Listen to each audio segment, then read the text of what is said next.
welcome back. This is Drew. It is September 4th, Friday night. Hope everyone's doing well. Wanted to put together another Zodcast. Of course, this is episode 5. Not a whole lot going on in the Zodiac world right now, but I did see Dave Aranchak's latest video that he did. Of course, he's the Zodiac cipher guy, and also remember, he's also a Zodiac researcher. He just doesn't get into the ciphers. He's been a long-time researcher as well, and of course, he's super smart and the go-to guy for the ciphers, but he just released episode 3 of Let's Crack the Zodiac, and I'm sure a lot of you have already seen that video. I think he put it up 3 or 4 days ago, but if you haven't seen it, definitely go check it out. It's really good. I can't believe the quality that he puts into these videos. I mean, it takes me a long time just to do this format, which is basically a podcast with a few pictures. Takes a while. I cannot imagine how long it must take him to do that stuff, and it's so well made. He does like the Scrabble letters with that stop motion photography or whatever you call it, where he puts them all together. That's got to be time consuming, but it's such a great product when he's done. So Dave, if you're listening, kudos to you. And in watching his video, one thing stood out to me, and I don't know if I had ever seen it before, but he kind of highlights it, and it was a caller into one of the newspapers after the Zodiac had first sent, I think, the first round of ciphers or something like that, and I'll read this part that Dave highlights in his video, and the section I'm going to read is actually from zodiacciphers.com. Definitely one of the best sites. That's Richard Grinnell's site, great researcher as well.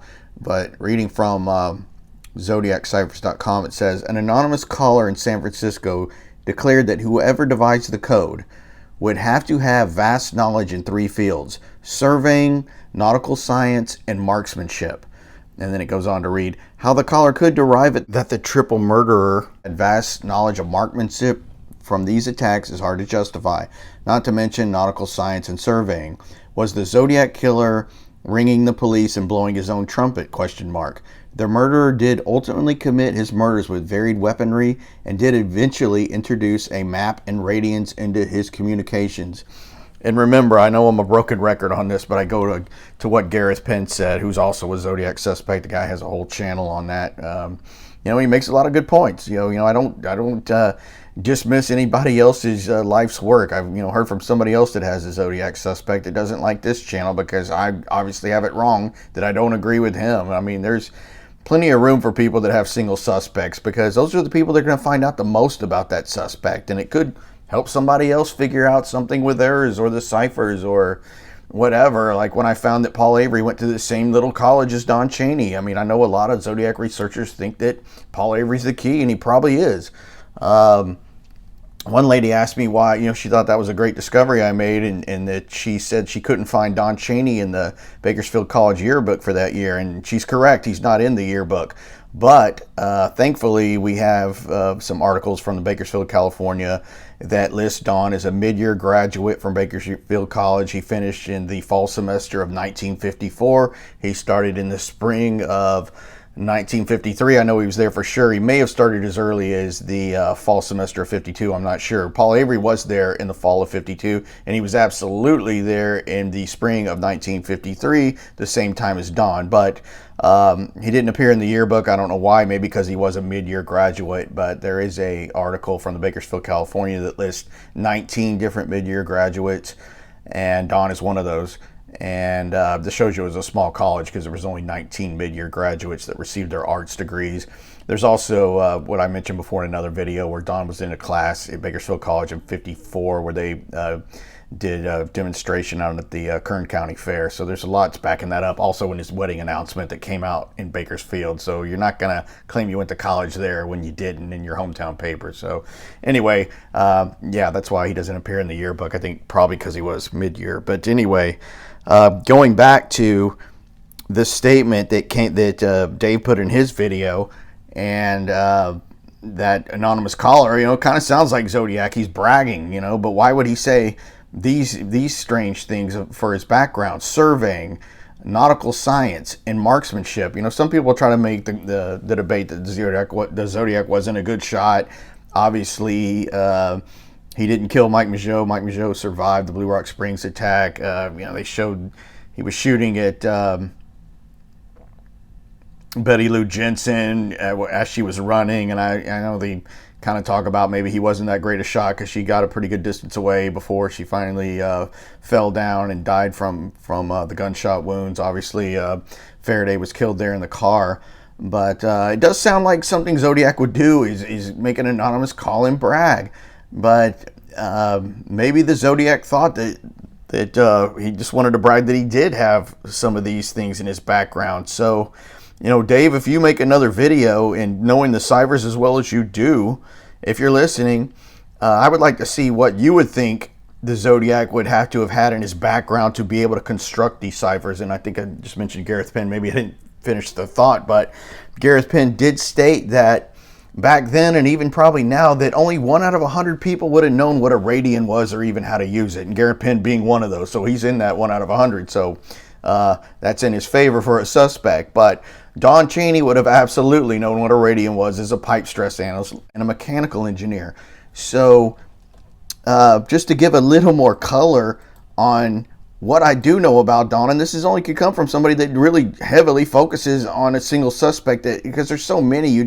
I have a lot of knowledge of all of them, but obviously I know Don the best because he intrigues me the most. He's intrigued me ever since he said that he licked Arthur Lee Allen's stamps, and I'll get to that. Because I could not think of any rational reason why he would have made that comment other than being afraid that his DNA was going to show up when that technology was available and they heard they were going to test some of the DNA off of the Zodiac letters. And then that's the only time he said it. I cannot think of any reason. I mean, other than they're not going to find Allen's DNA, and he wants to explain why, that he brought Arthur Lee Allen forward as a suspect and his DNA showed up. But of course, if Don shows up, it does or it doesn't. So, and remember, the DNA that they do have is from the San Francisco DNA lab, from the Paul Stein letter.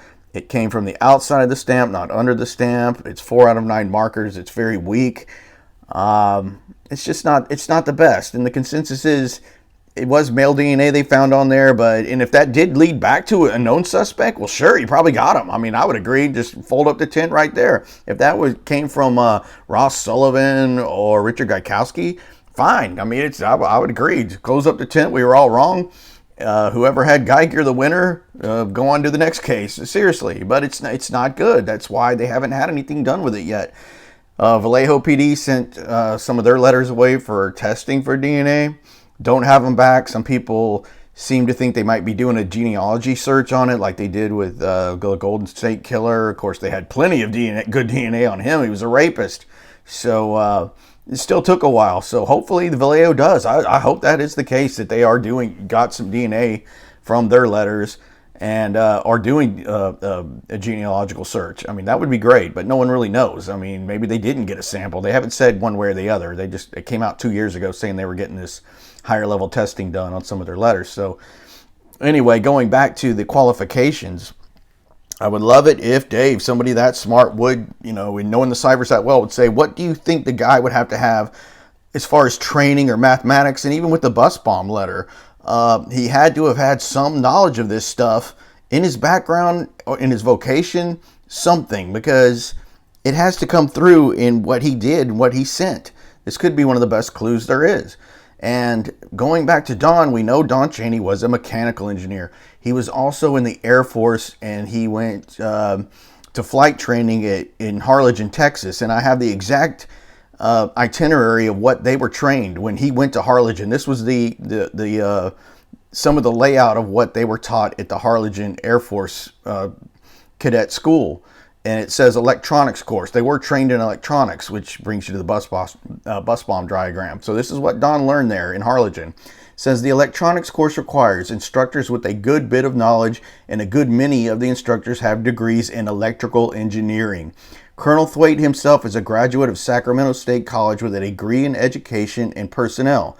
He is also an engineering graduate of the Air Force Institute of Technology at Wright Field, Dayton, Ohio, which is accredited among U.S. colleges and universities. Some 77 hours will be spent in the air by the cadet, divided into 17 missions. The training will be given in one of these 3 types of aircraft to be based on the field.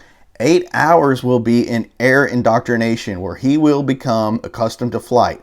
Another 22 and a half hours will be spent in aerial map reading. Now that was interesting to me, aerial map reading. I saw one of the symbols in an aerial map that was for a fountain that looks like one of the, one of the most odd Zodiac symbols, where it looks like a T upside down with the two little loops. I can't really describe it, but if you look at the aerial symbol for a fountain, it looks just like that Zodiac symbol. So who knows? Could have came from that, or some of the weather observation symbols, which I had brought that up before. But anyway, it says 9 hours in drift observation, 4.5 hours in radio, 18 hours in Loran and radar, both navigation aids, and 15 hours in celestial navigation. Remember that, the Zodiac using the compass rose on the Phillips 66 map over Mount Diablo. And this goes on to say he will also have 34 flight line hours of flight planning and briefing. And then it goes on, inspection drills, this, and that. So he had that exact training while at Harlingen as a Air Force cadet.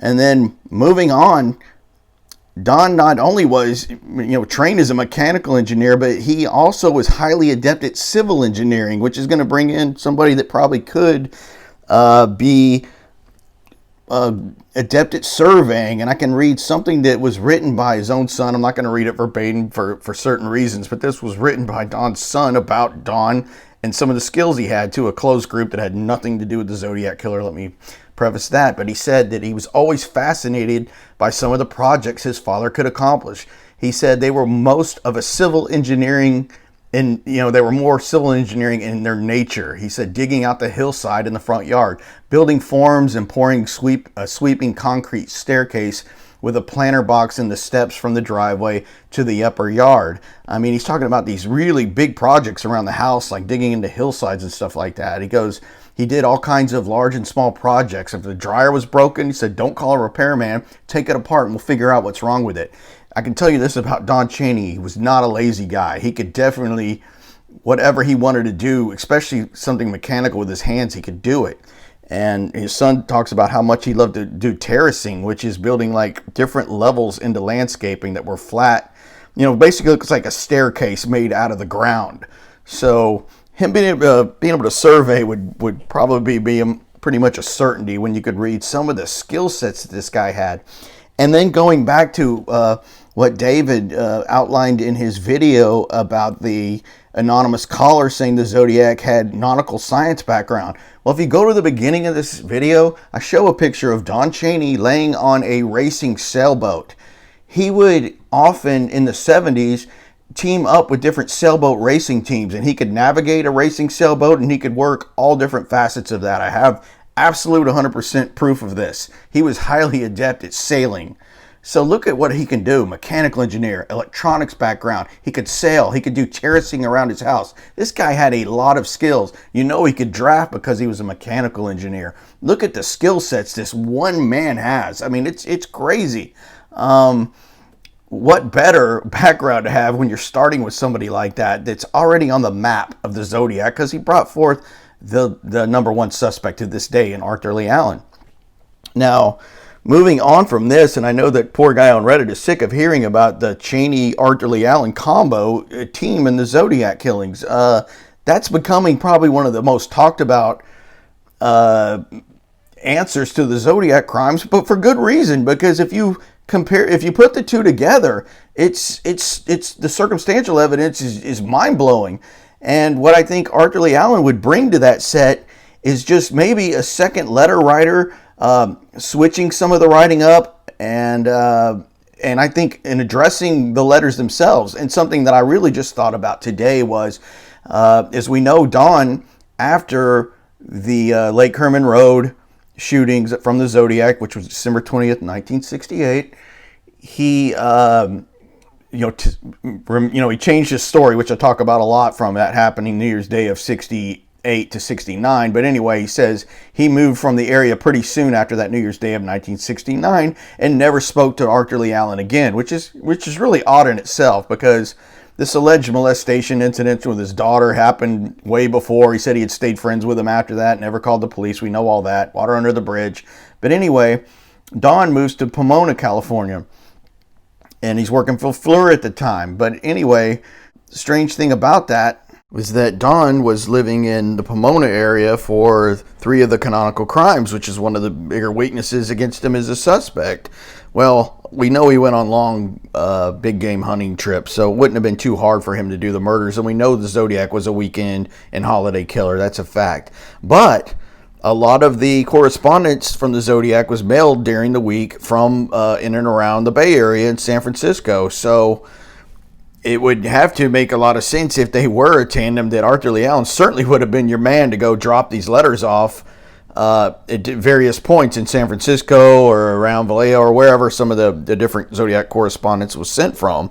But also explain why some of the letters don't totally match up. And, as I showed that Arthur Lee Allen's H's in his handwriting look exactly like Don Cheney's, and just like the Zodiac. So could have been Don trying to make it look like Arthur Lee Allen's handwriting, or maybe Allen being a somewhat of a co-writer. We don't know. I mean, it reminds me of the John Bonet case, where they could never rule Patsy Ramsey out as the letter writer, probably because she would write part of it and her husband John Ramsey wrote part of it. That's what I personally believe in the John Bonet case, but we're not talking about that now. But it does make me think of that. Maybe two letter writers would have definitely thrown some people out for a loop. There is a reason why this topic of this duo keeps coming up on Reddit or wherever else, because you keep coming back to it.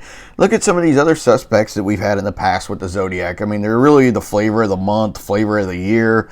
Ross Sullivan was a really top suspect because he looked like the sketch, and he went to Riverside College when Sherry Jo Bates was murdered, and people that knew Ross from the library said he was a spooky guy, and Ross wore military clothes, and they found a military type boot print at the Riverside murder, and obviously they found one at Lake Berryessa. But the main thing with Ross was he just looked so much like the sketch. Well, anyone that thinks that, go look at a college yearbook from anywhere from 1962 up to 1978, where half the guys in there, half the white men in those yearbooks look exactly like that sketch.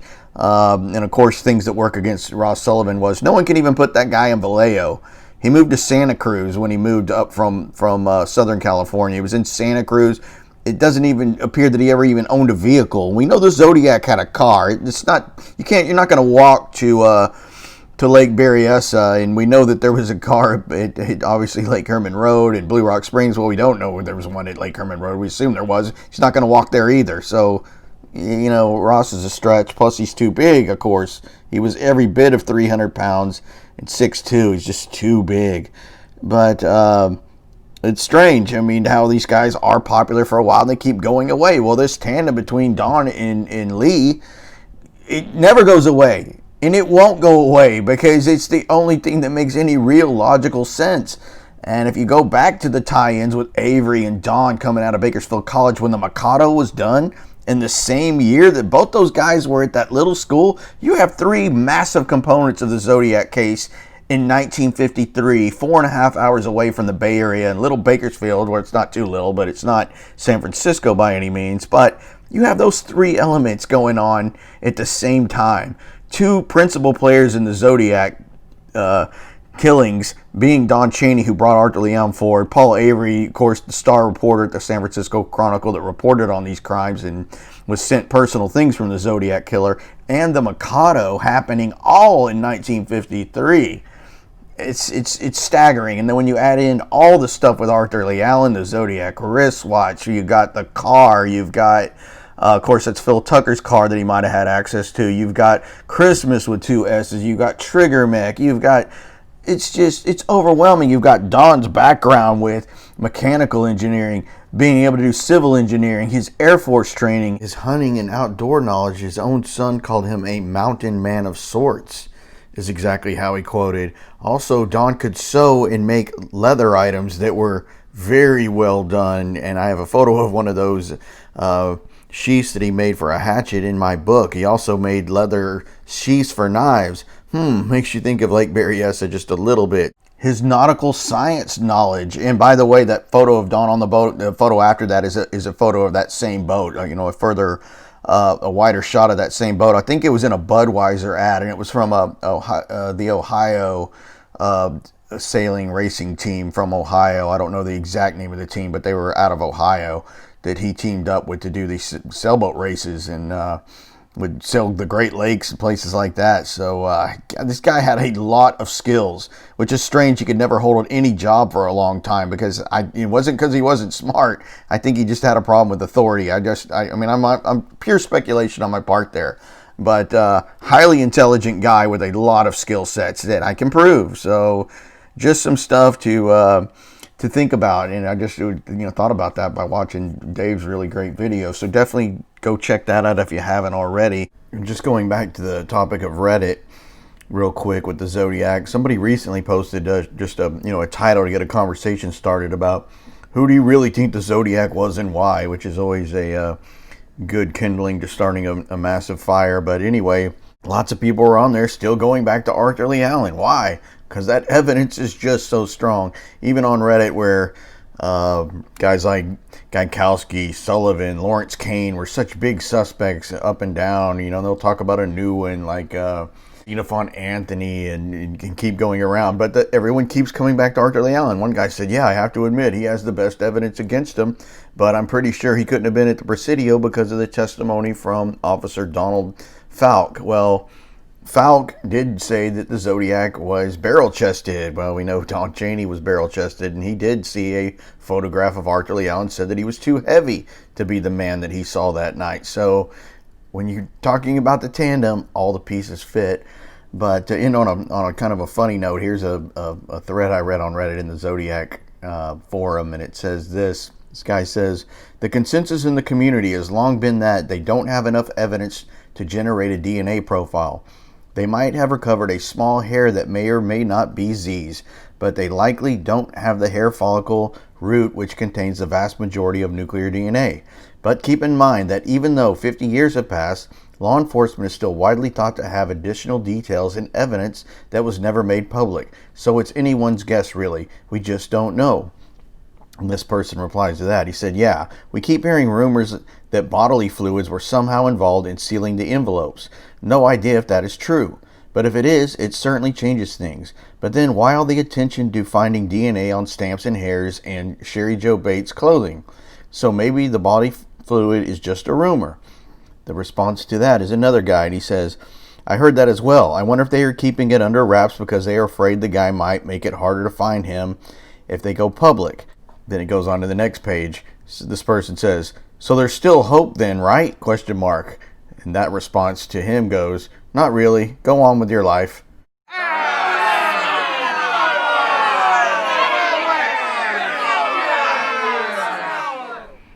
So that's it for this week's episodes. Please check out my latest book, Paratrooper of Fortune. It's about D.B. Cooper and Ted B. Braden, who I believe is D.B. Cooper. So you definitely want to look into that if that case interests you.